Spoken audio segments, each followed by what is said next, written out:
ಪ್ರತಿಯೊಬ್ಬ ವ್ಯಕ್ತಿಯು ತಾನು ಮಾಡಿದ ಪಾಪ ಪುಣ್ಯಗಳಿಗೆ ತಕ್ಕ ಪ್ರಾಯಶ್ಚಿತ್ತವನ್ನು ಅನುಭವಿಸ್ತಾನೆ. ಪುರಾಣಗಳನ್ನು ನೋಡಿದಾಗ ಈ ಪಾಪ ಪುಣ್ಯಗಳ ಲೆಕ್ಕಾಚಾರವು ದೇವತೆಗಳನ್ನೇ ಬಿಟ್ಟಿದ್ದಿಲ್ಲ, ಇನ್ನು ಮನುಷ್ಯರನ್ನ ಬಿಡುತ್ತಾ. ಹಾಗೆ ಆಗಿದ್ದು ಭೀಷ್ಮ ಪಿತಾಮಹರ ಜೊತೆ. ಹಾಗಿದ್ದರೆ ಯಾವುದೇ ತಪ್ಪನ್ನ ಮಾಡದಿರುವಂತಹ ಭೀಷ್ಮ ಪಿತಾಮಹರು, ಯಾವುದೇ ಅಧರ್ಮ ಕೆಲಸವನ್ನ ಮಾಡದಿರುವಂತಹ ಭೀಷ್ಮ ಪಿತಾಮಹರು ಯಾವ ಪಾಪವನ್ನು ಮಾಡಿದ್ರು ಅಂತ 18 ದಿನಗಳ ಕಾಲ ಶರಶಯ್ಯಲ್ಲಿ ಮಲಗಬೇಕಾಯಿತು ಅಂತ ಇವತ್ತಿನ ವಿಡಿಯೋದಲ್ಲಿ ತಿಳ್ಕೊಳ್ಳೋಣ. ಅದಕ್ಕೂ ಮುಂಚೆ ನೀವು ನಮ್ಮ ಚಾನೆಲ್ ನ ಸಬ್ಸ್ಕ್ರೈಬ್ ಮಾಡಿದ್ರೆ ಸಬ್ಸ್ಕ್ರೈಬ್ ಮಾಡಿ ಮತ್ತು ಪಕ್ಕದಲ್ಲಿರುವಂತಹ ಬೆಲ್ ಐಕಾನ್ ನ ಕ್ಲಿಕ್ ಮಾಡಿ. ನೀವು ಮಾಡುವಂತ ಒಂದೊಂದು ಲೈಕ್, ಶೇರ್, ಕಮೆಂಟ್ಗಳು ನಮ್ಮ ಮುಂದಿನ ವಿಡಿಯೋಗೆ ಮೋಟಿವೇಶನ್ ಆಗಿರುತ್ತೆ. ಮಹಾಭಾರತ ಯುದ್ಧದಲ್ಲಿ ಕೌರವ ಸೈನ್ಯ ಜವಾಬ್ದಾರಿಯನ್ನು ಹೊತ್ತಿದ್ದಂತಹ ಭೀಷ್ಮ ಪಿತಾಮಹರು ತಮ್ಮ ಬಾಣ ಪ್ರಹಾರದಿಂದ ಪಾಂಡವರ ಸೈನ್ಯವನ್ನ ಧೂಳಿಪಟ ಮಾಡುತ್ತಿದ್ದರು. ಇದರಿಂದ ಭಯಗೊಂಡ ಪಾಂಡವರು ಶ್ರೀಕೃಷ್ಣ ಪರಮಾತ್ಮನ ಬಳಿ ಸಹಾಯವನ್ನು ಬೇಡುತ್ತಾರೆ. ಭೀಷ್ಮ ಪ್ರತಿಜ್ಞೆಯನ್ನು ಅರಿತಿದ್ದಂತಹ ಶ್ರೀಕೃಷ್ಣ ಪರಮಾತ್ಮರು ಶಿಖಂಡಿಯನ್ನು ಭೀಷ್ಮ ಪಿತಾಮಹರ ಮುಂದೆ ನಿಲ್ಲಿಸುತ್ತಾರೆ.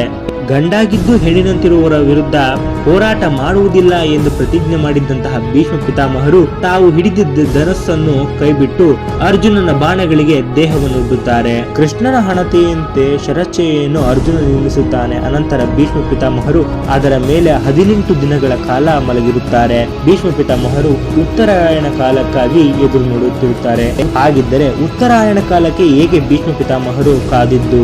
ಏಕೆಂದರೆ ಉತ್ತರಾಯಣ ಕಾಲದಲ್ಲಿ ವೈಕುಂಠದ ಬಾಗಿಲು ತೆರೆದಿರುವ ಕಾರಣ ನಾರಾಯಣನ ದರ್ಶನ ಪಡೆಯುವ ಸಲುವಾಗಿ ಭೀಷ್ಮ ಪಿತಾಮಹರು 18 ದಿನಗಳ ಕಾಲ ಶರಶಯ್ಯೆಯ ಮೇಲೆ ಮಲಗಿರುತ್ತಾರೆ. ಇನ್ನೊಂದು ನಂಬಿಕೆಯ ಪ್ರಕಾರ ಉತ್ತರಾಯಣ ಅಥವಾ ಆಯನ ಸಂಕ್ರಾಂತಿಯ ದಿನ ಸತ್ತವರ ಜನ್ಮ ಮರಣ ಚಕ್ರಗಳು ನಶಿಸಿ ಹೋಗುತ್ತೆ. ಅಂದ್ರೆ ಆ ವ್ಯಕ್ತಿ ಮತ್ತೆ ಹುಟ್ಟಲು ಸಾಧ್ಯವೇ ಇಲ್ಲ. ಹಾಗಾಗಿ ಭೀಷ್ಮ ಪಿತಾಮಹರು ಆ ದಿನ ಸತ್ತರೆಂಬ ನಂಬಿಕೆಗಳು ಇವೆ.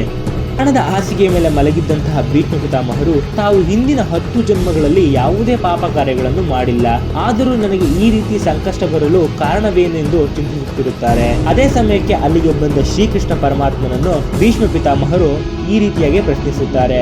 ಅದನ್ನು ಕೇಳಿದ ಶ್ರೀಕೃಷ್ಣ ಪರಮಾತ್ಮ ನಗುತ್ತಾ, ನಿನಗೆ ಕೇವಲ ಹಿಂದಿನ 10 ಜನ್ಮಗಳ ನೆನಪು ಮಾತ್ರ ಇದೆ, ಆದರೆ ನನಗೆ ನಿನ್ನ 11ನೇ ಜನ್ಮದ ನೆನಪು ಕೂಡ ಇದೆ. ಹಿಂದಿನ 11ನೇ ಜನ್ಮದಲ್ಲಿ ನೀನು ಒಬ್ಬ ರಾಜಕುಮಾರನಾಗಿದ್ದೆ. ಆಗ ನೀನು ಬೇಟೆಗೆಂದು ಹೋಗುವ ಸಂದರ್ಭದಲ್ಲಿ ನಿನ್ನ ರಥದ ಚಕ್ರಕ್ಕೆ ಸರ್ಪವೊಂದು ಅಡ್ಡಲಾಗಿ ಮಲಗಿತ್ತು. ಆ ಸರ್ಪವನ್ನು ನೀನು ನಿನ್ನ ಬಾಣದ ಸಹಾಯದಿಂದ ಪಕ್ಕಕ್ಕೆ ಚಿಮ್ಮಿದೆ.